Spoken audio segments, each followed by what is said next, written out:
interesan. Junto a Fernando Paulsen. La clave me escucha. ¿Cómo están? Bienvenidos a Combinación Clave. Estamos ya con nuestro primer entrevistado. Él es el subsecretario del Ministerio de Vivienda, Guillermo Rolando. Subsecretario, ¿cómo está usted? Bien, muy buen día. Fernando, muchas gracias por este espacio.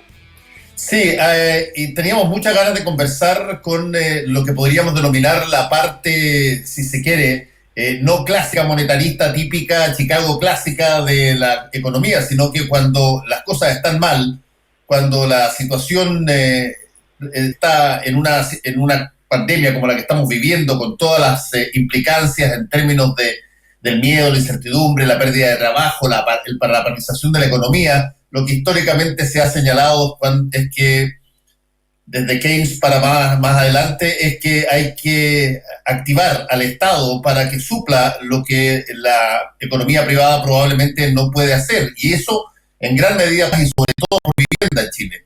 Queríamos saber cuáles son los planes para la reactivación económica o cómo se puede activar algo que todavía parece que está entregando números diarios extremadamente altos y por lo tanto no pueden darse las facilidades para arreglar las condiciones de pandemia. Bueno, lo primero, Fernando, justamente en esa misma línea, ¿no?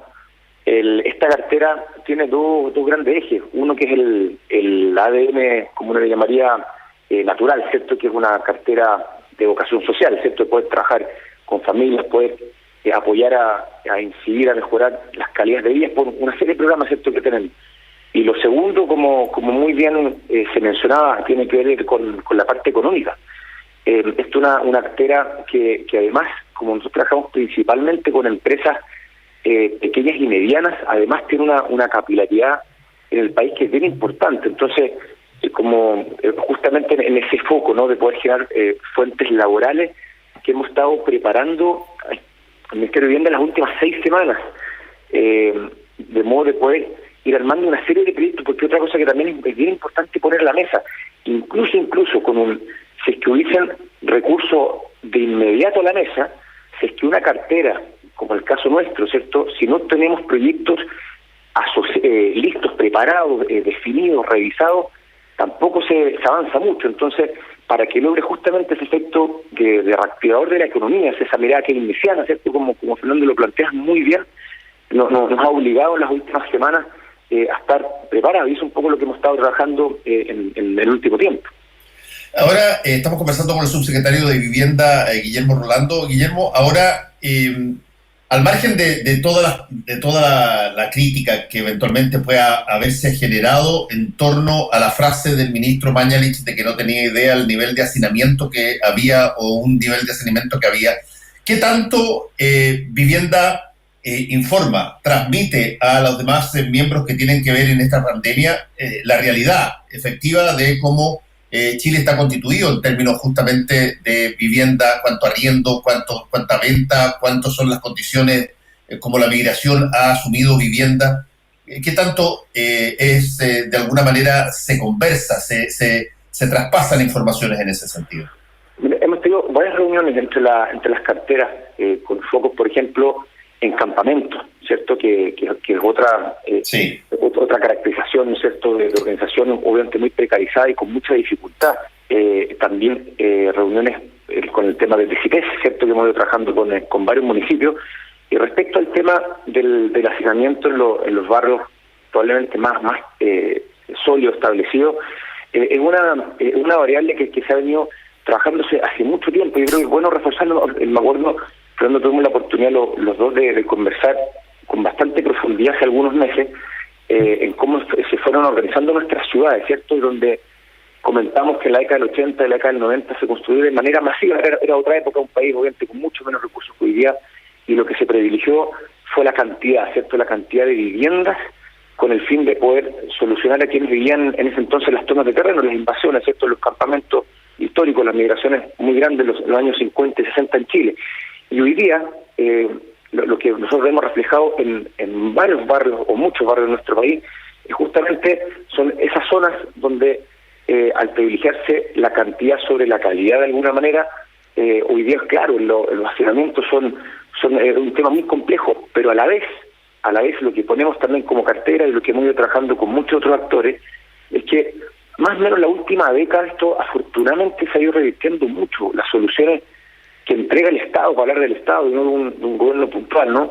En la última década es absolutamente distinto en las dimensiones, en la calidad de la vivienda, en las terminaciones, en los equipamientos. Entonces, si bien nos queda mucho todavía, y lo que ha salido bastante en la discusión, y es importante que esté en la discusión, porque esto es un problema que hay que solucionarlo entre todos los actores. El Ministerio de Vivienda es el más importante, probablemente va a solucionarlo, pero el problema es bien masivo, pero sí poner a la mesa que quienes logran un beneficio de la cartera dentro de la última década o gran parte de la última década, afortunadamente ya logran resolver gran parte de esos problemas, pero nos queda mucho. Imagínense que solo por la CACER nosotros calculamos en 500.000 de hogares todavía que nos falta desde el punto de vista del déficit, y probablemente en esta semana esto se está aumentando. Esperemos que no sea mucho más, pero claramente está en aumento estos días. Sí, estamos conversando con el subsecretario de Vivienda, Guillermo Rolando. Hagamos un repaso rápido, Guillermo, que creo que podría ser interesante. Durante la época de la dictadura, después de que se empezaron de que llega la democracia y empiezan a hacerse los planes, como tú lo señalabas, de vivienda, el énfasis tenía aparentemente el objetivo de ir donde estaba este grupo que se denominaba de los sin casa. Y por lo tanto, el concepto de sin casa era súper importante, y para eso se generó una ayuda súper rápida, que era la casa de 36 metros cuadrados, que no podía ser ampliada, pero finalmente le daba a las personas un título de dominio sobre una casa, y los sin casa pasaban a tener de alguna manera casa. Esto después se empieza, muy bien como tú lo dijiste, a revisar a medida que pasan cosas. Cuando viene la crisis de las casas Copeva, uno se da cuenta de que, claro, había gente con casa, pero las casas tenían unas normas tremendamente frágiles, una situación tremendamente imposible. Por ejemplo, si tenían un nuevo hijo o 2 hijos más, no podían ampliarse, y por lo tanto empieza a transformarse ese problema. Pero ahí, Guillermo, y esa es mi pregunta, se descubre muy claramente que había cambiado el sistema. Ya no era el Estado el que construía estas casas, el Serviu, sino que eran los privados que buscaban los paños, y después el Estado básicamente lo que hacía era promover el subsidio habitacional correspondiente para que el privado hiciera las casas ellos mismos y con las normas que en ese momento había. ¿Hay algún cambio de eso hasta acá? Pero teniendo el punto de que lo que dices es absolutamente correcto, ¿cierto? Esta focalización en la cantidad. Y a mi juicio pasan, son muchos temas más, pero al menos 2 temáticas que como sociedad, ¿cierto?, tensiona de modo de corregirlo para bien. Uno es lo que menciona respecto a la calidad de la vivienda, ¿cierto? Lo más visible fueron las casas Copeva a fines de los años 90, donde incluso la masificación de estas soluciones, en muchos casos, la calidad técnica era muy precaria. Entonces imagínense, una familia que lleva por años peleando por su vivienda, y pasa el propietario y el primer invierno se inunda completamente, y otras dificultades que hubo en otros lugares. Obviamente hubo que corregir, estoy hablando, ¿cierto?, de más de 2 décadas atrás. Y lo segundo es que cuando después de muchos estudios, como recién lo mencionaba, los que tienen techo, los que tienen casa, empezó a aparecer problemáticas sociales muy acentuadas justamente en esos lugares donde se hiperconcentraron lugares de alta vulnerabilidad. Y aquí me refiero, si tú le pones capas sociales sobre, por ejemplo, ciertas partes de la ciudad, no solo Santiago, uno siempre se imagina Santiago, y eso también empieza a ocurrir en las grandes capitales de nuestro país, por ejemplo, en lugares donde hay al menos una persona que ha tenido algunas dificultades con la ley, lugares de bajos ingresos, lugares de inseguridades. En muchas zonas se empezaron a replicar estos mismos lugares, viviendas, como muy bien lo mencionaba, era un programa que se llama La Vivienda Básica, de dimensiones muy chicas, sobre todo cuando en intensificación, me refiero a un departamento que no se podían ampliar, sin espacios comunes, eran condominios sociales. Entonces como no se podían mantener, generaba muchas dificultades, y eso fue generando cambios bien importantes. Dentro de esos cambios tiene que ver con las exigencias y las normativas del Estado, porque aquí también hay que poner a la mesa que cada actor tiene un rol acá. Si por lo menos lo que muchos creemos, si volviésemos a pasarle el 100% de la responsabilidad al Estado, es decir, que el Estado volviésemos a tener constructoras, que volviésemos a tener plantas de diario. Para muchos, creemos que la cantidad de soluciones y de alta calidad probablemente no funcionaría, probablemente sería mucho más bajo que lo que hoy día. Pero lo que sí fueron mejorando varias cosas.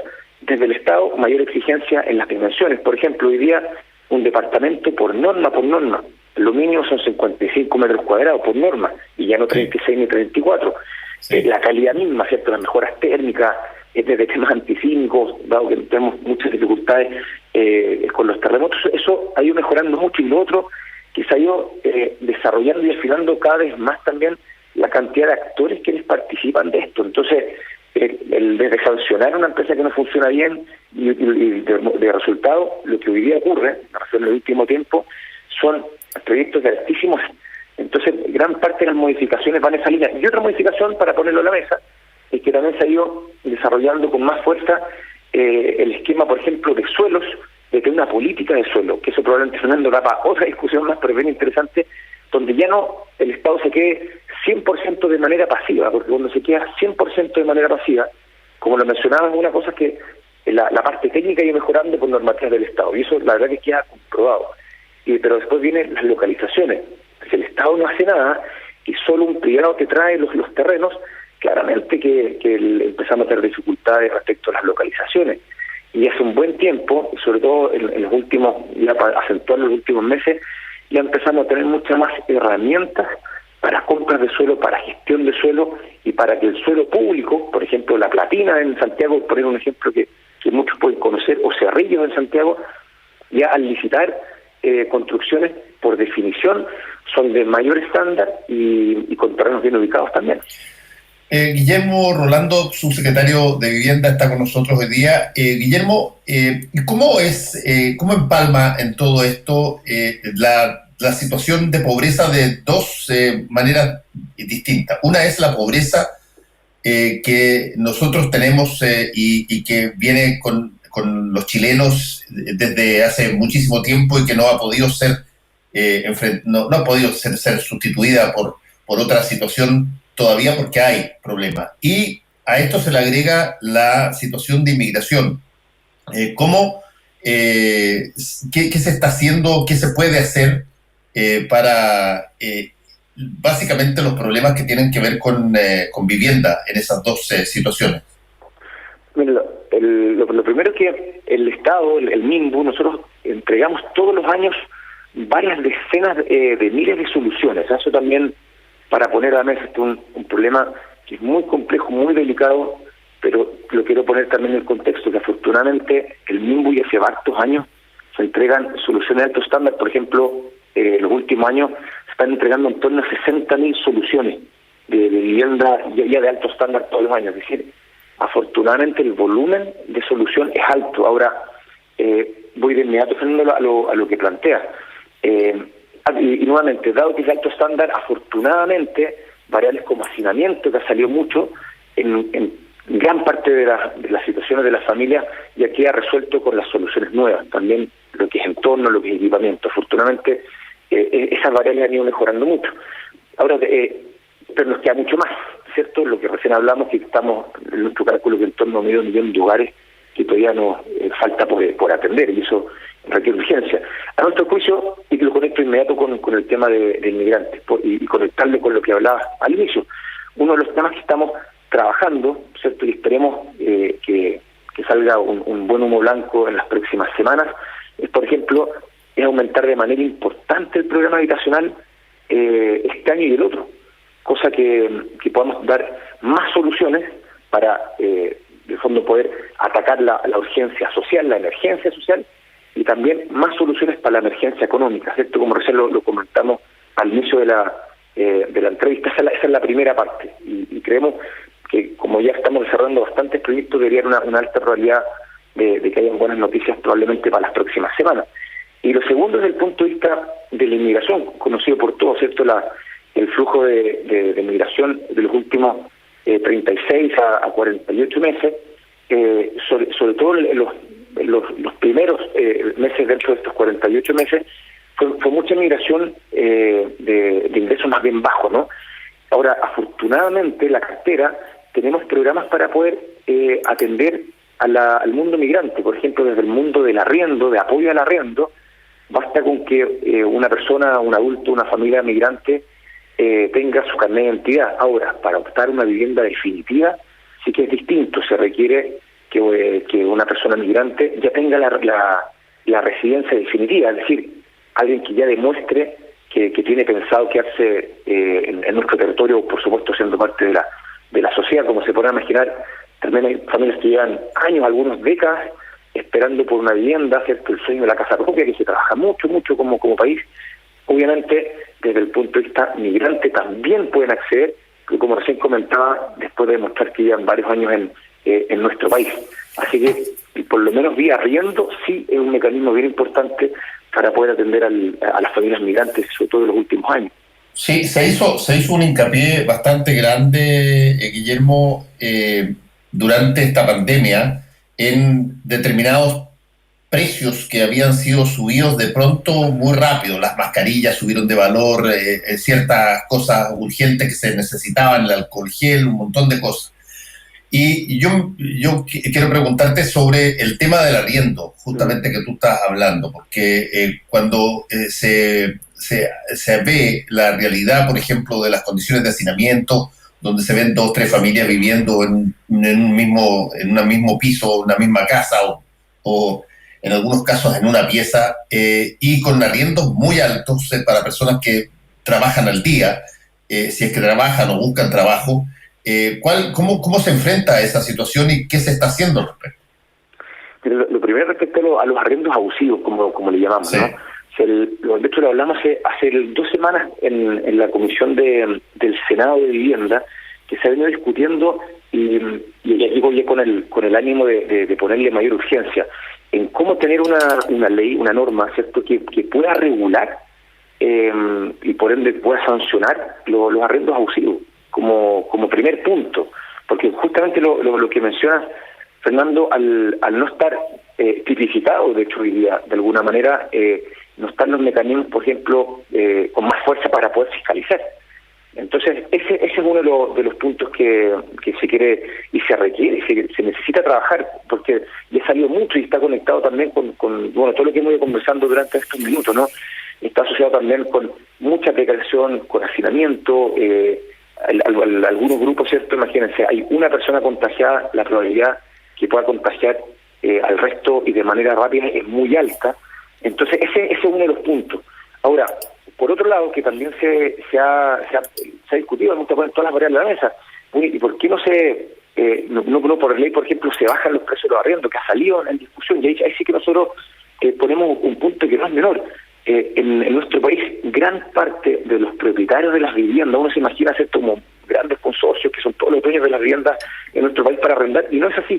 Gran parte de los dueños de las viviendas son personas que muchas veces por sus ahorros durante su vida laboral la pusieron se compraron una vivienda, se compraron un departamento y ellos complementan su renta con el arriendo. Entonces también se nos generaría un efecto que es muy complejo desde ese prisma. Entonces, ¿cuál es la mirada que estamos viendo? Es cómo, por ejemplo, tal vez reforzar lo que es el subsidio de arriendo, por un lado, ¿cierto? Y volviendo hacia el otro lado, ¿cierto?, a los arrendos abusivos, también tienden a coincidir que son viviendas que no cumplen los estándares mínimos que el Estado exige. Muchas veces un baño que comparten 6, 7 familias, las condiciones durísimas que sabemos que implica eso, que ni siquiera tienen las instalaciones eléctricas, las instalaciones de gas bien definidas. Por eso que urge el poder avanzar en una ley que pueda regular, al menos que pueda contener todo lo asociado a lo que son los arrendos abusivos. Sí, pero Guillermo, estamos conversando con el subsecretario de Vivienda, Guillermo Orlando. Sí, pero convengamos una cosa, que bajo régimen de emergencia el Estado tiene la posibilidad de controlar esos arrendos abusivos directamente. Esto lo que nosotros hemos visto que esto requiere en materia de ley, lo que conversamos es que... Eso es a largo plazo, pero ¿qué pasa con la situación actual? Porque mucha gente hoy día eventualmente está llegando a algún lugar y le cobran 3, 4 veces más lo que debería hacer. De hecho, así es, y lo han presentado, de hecho, varios alcaldes, ¿no? Como la semana pasada, por ejemplo, el alcalde Delgado en Estación Central. Claro, y situaciones en Quilicura, me acuerdo que que muchos también nos acordamos de también un grupo de inmigrantes que estaban en eso. Lo que nosotros tenemos que reforzar tiene que ver con el tema de las fiscalizaciones, porque hoy día el MIMBU no tiene esa atribución para hacer las fiscalizaciones. Tengo que verlos con las direcciones de obra y con los municipios. Por eso lo que tengo que ver es en un proyecto de ley cómo poder hacerlo. Ahora, si es que tuviésemos capacidades, ¿cierto?, normativas para poder exigirlo ahora, claramente que es un punto que tenemos que atenderlo rápido. Pero lo que hemos estudiado, por lo menos con los equipos legislativos, es que en este momento se requeriría los cambios vía Congreso.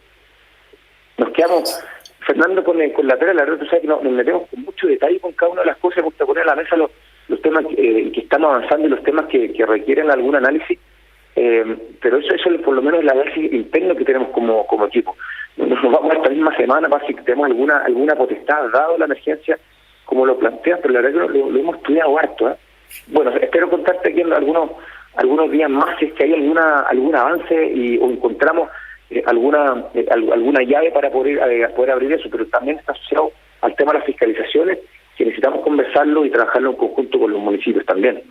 Sí, y ese es el punto que te iba a preguntar a propósito de eso. ¿Cuál es la relación? La relación, hemos visto durante toda la pandemia cómo ha habido una suerte de diálogo de sordos entre municipios, por ejemplo, en el caso del Ministerio de Salud, para una serie de cosas, independientemente de la ideología del alcalde que reclama, hay un cruce ahí de opiniones respecto de la calidad de la información que se entrega. ¿Cómo es el trabajo de ustedes con los municipios, que debería ser ese? Así que no tienen ninguna excusa para no ser, pero absolutamente horizontal, digamos, muy perfecto, ¿no?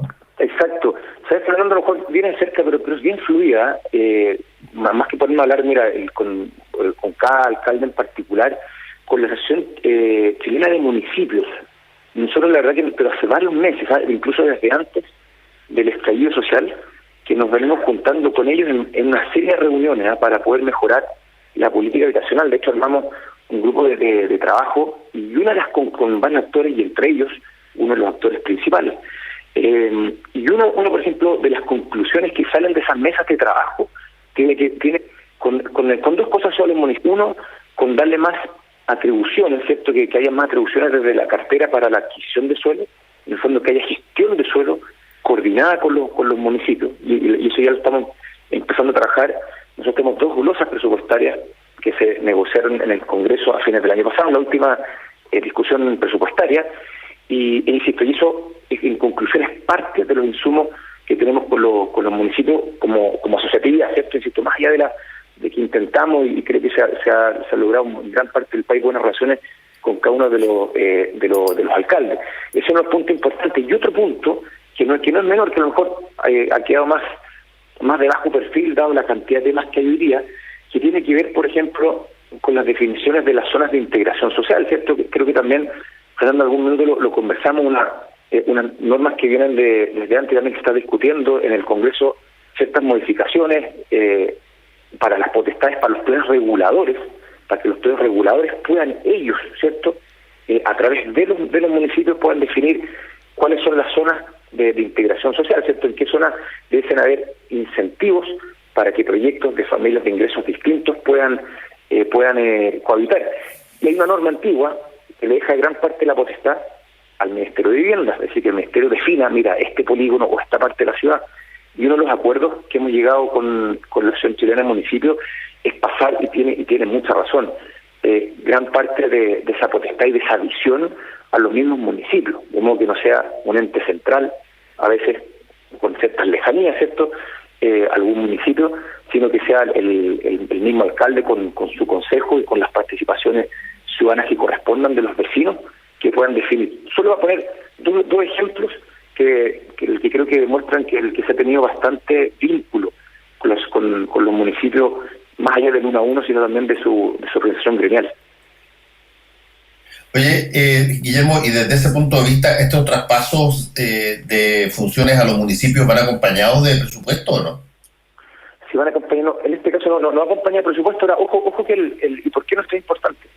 la definición de los planes reguladores, ¿cierto? La conformación de los planes reguladores, la visibilización, o sea, en el fondo los diseños de los planes reguladores históricamente han quedado está en los municipios. En el fondo, los municipios acá no es que se les genera una más atribución y más responsabilidades, pero lo que sí hemos ido detectando y empezando para tocar los temas que quieras, por supuesto, pero nosotros sí lo que hemos visto, y que aquí creo que nos da para otra conversa que es bastante larga, hoy día la media, y hace hartos años, ¿no?, de poder modificar un plan regulador es entre 8 a 10 años, que es larguísimo.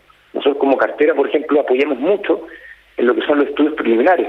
La verdad que apoyamos bastante municipios a lo largo del país con los estudios, pero después hay una serie de pasos siguientes para los municipios que por una serie de razones quedan entrampados y van aletargando, y todos sabemos que las ciudades en una década muchas veces evolucionan de tal manera que lo que se estaba discutiendo hace 10 años atrás empieza a quedar obsoleto.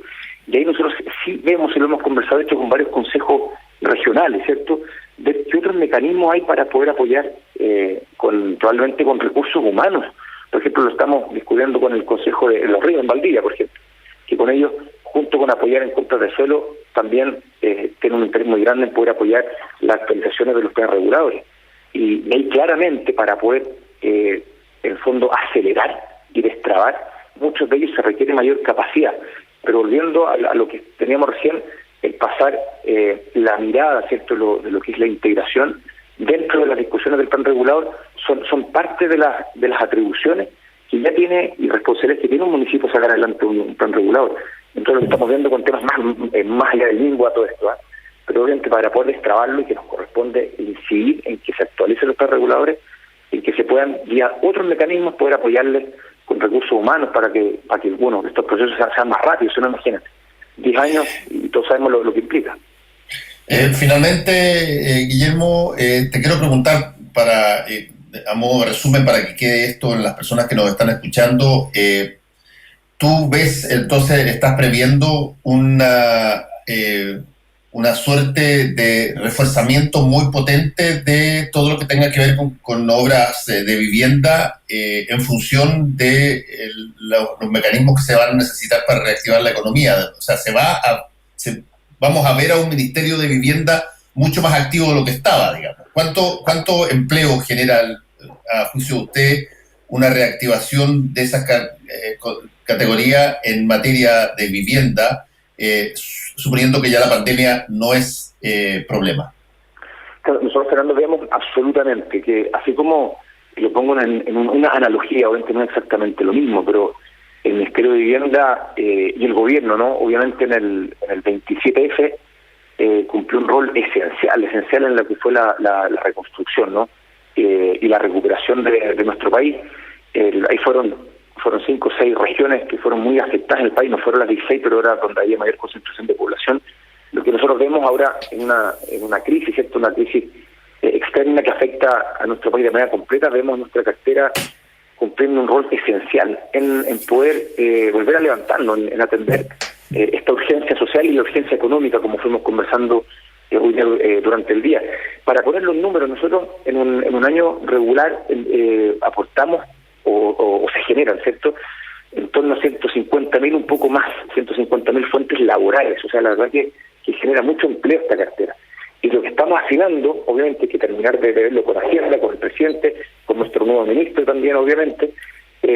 Hay que poner a la mesa y poder ajustarlo. Ya tenemos varios avances, por ejemplo, en proyectos de integración, varios avances en temas de pavimentos participativos, que son, por ejemplo, 2 ejes de que sí generan mucho empleo. Entonces, y todo esto dentro de un contexto de teletrabajo. Eso también lo quiero poner a la mesa.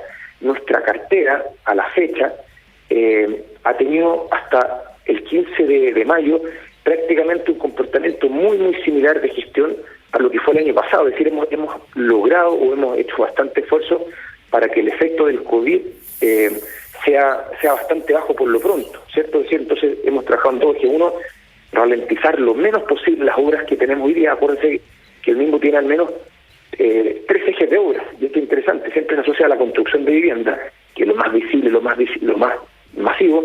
Entonces también mejoramos muchas viviendas a través de ampliaciones, cambios de techumbre, programas térmicos, y eso es masivo. Y también tenemos muchas obras urbanas, pavimentos, parques, espacios públicos, y en esos 3 ejes es lo que estamos obviamente preparándonos, de modo de que lo que nosotros esperamos, de que a unos meses más ya esté toda la capacidad puesta a la mesa, de modo que si se aprueba un programa de reactivación, obviamente el MIMBU, como así lo plantea Fernando Mota y probablemente otras carteras, pero el MIMBU, que es lo que me corresponde hablar, sea uno de los ejes esenciales en la recuperación de nuestro país para los próximos meses. Guillermo Rolando, subsecretario de Vivienda, muchas gracias por este contacto con Combinación Clave. Que te vaya muy bien. Fernando, que tenga muy buen día, un abrazo. Muchas gracias, Chao. Que les vaya muy bien. Adiós. A los medios lo único que les interesa es competir. Se llenan de discursos repetidos.